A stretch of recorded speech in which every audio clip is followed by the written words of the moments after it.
નમસ્કાર દર્શક મિત્રો, હું જપન શાહ, કાનમ એક્સપ્રેસ ન્યૂઝમાં આપનું સ્વાગત છે। જોઈએ આજના મુખ્ય અને મહત્વના સમાચાર। નર્મદા મૈયા બ્રિજ પર આત્મહત્યા નિવારણના હેતુથી લગાવવામાં આવેલ સેફટી ગ્રીલને હવે ભરૂચની ઐતિહાસિક અને સાંસ્કૃતિક ઓળખ સાથે જોડવાની રજૂઆત કરવામાં આવી છે। ગ્રીલ પર ભૃગુ ઋષિ, નર્મદા નદીનું ધાર્મિક સાંસ્કૃતિક મહત્વ, ભરૂચના ઐતિહાસિક સ્થળો તેમજ સ્વચ્છ ભરૂચ અને મારું ભરૂચ મારું ગર્વ જેવા વિષયો આધારિત આર્ટવર્ક કરવાની માંગ ઉઠી છે। નર્મદા મૈયા બ્રિજ પર આત્મહત્યા રોકવાના હેતુથી સેફટી ગ્રીલ લગાવવાની કામગીરી 12મી ઓગસ્ટ 2025ના રોજ શરૂ કરવામાં આવી હતી। કામગીરીને 1 વર્ષ પૂર્ણ થવાના સમયગાળા દરમિયાન બ્રિજ પરથી આત્મહત્યાનો એક પણ બનાવ ન બન્યો હોવાનું જણાવાયું છે, જેથી સેફટી ગ્રીલનો મુખ્ય હેતુ સફળ રહ્યો હોવાનું સામે આવ્યું છે। આ કામગીરી માટે ધારાસભ્ય રમેશ મિસ્ત્રી તેમજ આરએનબી વિભાગ અને વહીવટીતંત્રનો આભાર વ્યક્ત કરવામાં આવ્યો છે। આ દરમિયાન યોગી પટેલ દ્વારા ધારાસભ્ય રમેશ મિસ્ત્રીને ભોલાવ સ્થિત તેમની કચેરી ખાતે લેખિત રજૂઆત કરવામાં આવી હતી।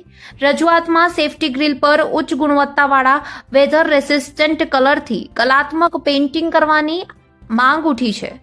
આથી બ્રિજની સુંદરતામાં વધારો થવાની સાથે ભરૂચના ઇતિહાસ અને સંસ્કૃતિની ઝલક પણ જોવા મળશે। સાથે જ સ્ટીલની ગ્રીલ પર વેધર રેઝિસ્ટન્ટ કલર કરવાથી કાટ સામે રક્ષણ મળી આવે તેવું ગ્રીલનું આયુષ્ય વધારી શકાય તેવી રજૂઆત કરવામાં આવી છે। ભરૂચ ઔદ્યોગિક હબ હોવાથી વિવિધ કલર કંપનીઓના CSR ફંડના સહયોગથી આ કામગીરી પૂર્ણ કરી શકાય તેવું પણ સૂચવાયું છે। હવે આ રજૂઆત અંગે તંત્ર દ્વારા શું નિર્ણય લેવામાં આવે છે તેના પર નજર છે। રિપોર્ટર રવિ સૈયદ, ભરૂચ। જી, આજે ભરૂચના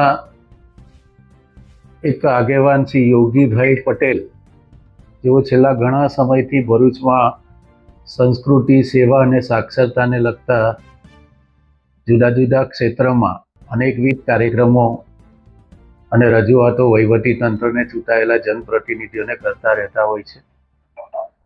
ખાસ કરીને હમણાં નર્મદા મૈયા બ્રિજ ઉપર જે જાળી લગાવવામાં આવી છે એમની રજૂઆત પણ યોગી પટેલે જ કરી હતી।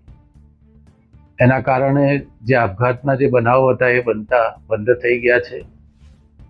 વધુમાં નર્મદા મૈયા બ્રિજ ઉપર જે નેટ લગાવવામાં આવી છે એને વધારે સુશોભિત કરીને એમાં ભરૂચ જિલ્લાનો ઇતિહાસનું વર્ણન કરીને, માં નર્મદાના ઇતિહાસનું વર્ણન કરીને ભરૂચ જે ભૃગુનું ભરૂચ હતું, ઐતિહાસિક ભરૂચ હતું, જ્યારે પરતંત્ર હતો દેશ ત્યારે પણ આપણા અહીંયા બંદર હતું, અહીંયાથી વિદેશના અનેક દેશો સાથે આપણો વેપાર હતો।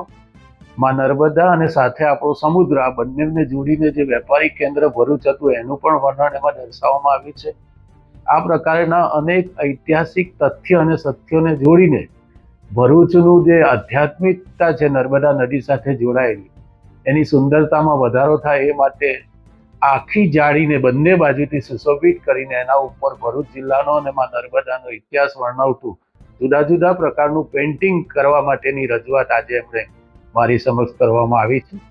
હું ખાસ એમને ખાતરી આપું છું કે આ દિશામાં આ કામ સાથે જોડાયેલો જે વિભાગ છે આપણો માર્ગ અને મકાન વિભાગ, એમની સાથે ચર્ચા કરીને આ કામ એ સંપન્ન થાય એ દિશામાં અમારો પ્રયત્ન હશે ને એના કારણે ભરૂચને ઐતિહાસિક આપણી જે ઓળખ છે એ ફરીથી જાળવી રાખવામાં મદદરૂપ થશે। આના કારણે ફરીથી આ બ્યુટિફિકેશનના કારણે આ જે નેટ લગાવવામાં આવી છે એની પણ જે તાકાત છે, સ્ટ્રેન્થ છે એ પણ વધશે અને જેના કારણે લાંબા સમય સુધી આ કામનો લાભ એ ભરૂચ શહેર અને જિલ્લાના નાગરિકોને મળતો રહેશે।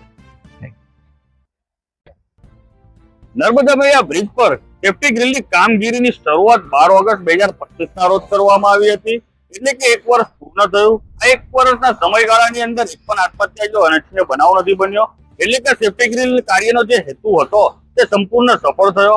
આના માટે અમે ધારાસભ્ય શ્રી રમેશભાઈ મિસ્ત્રીનો ખૂબ ખૂબ આભાર માનીએ છીએ, સાથે સાથે આરએનબી વિભાગ અને વહીવટીતંત્રનો પણ આભાર માનીએ છીએ।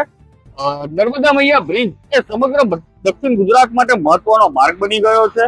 આ બ્રિજ પર લગાવવામાં આવેલી સેફટી ગ્રીલ પર જો ઉચ્ચ કોટીના ગુણવત્તાવાળા વેધર કલર દ્વારા ભરૂચ જિલ્લાનું ગૌરવશાળી ઇતિહાસ, માં નર્મદા, ભૃગુ ઋષિનું સાંસ્કૃતિક આધ્યાત્મિક મહત્વ, ઐતિહાસિક સ્થળો તેમજ મારું ભરૂચ મારો ગૌરવ એ સ્વચ્છ ભરૂચના વિષયો પર કલાત્મક આર્ટવર્ક કરવામાં આવે તો આ બ્રિજની સુંદરતા વધશે। સાથે સાથે આ ગ્રીલનો હેતુ માત્ર સેફટીનો જ નહીં પરંતુ ભરૂચનું સાંસ્કૃતિક અને જાગૃતિનું સ્થળ બનશે। આ માટે ધારાસભ્ય શ્રી રમેશભાઈ મિસ્ત્રીને લેખિતમાં રજૂઆત કરવામાં આવી। સાથે આ ગ્રીલ ઢીલી બનેલી છે, આ ગ્રીલ પર જો કલર કોટિંગ કરવામાં આવશે તો કાચથી રક્ષણ મળશે અને તેની આયુષ્યમાં પણ વધારો થશે.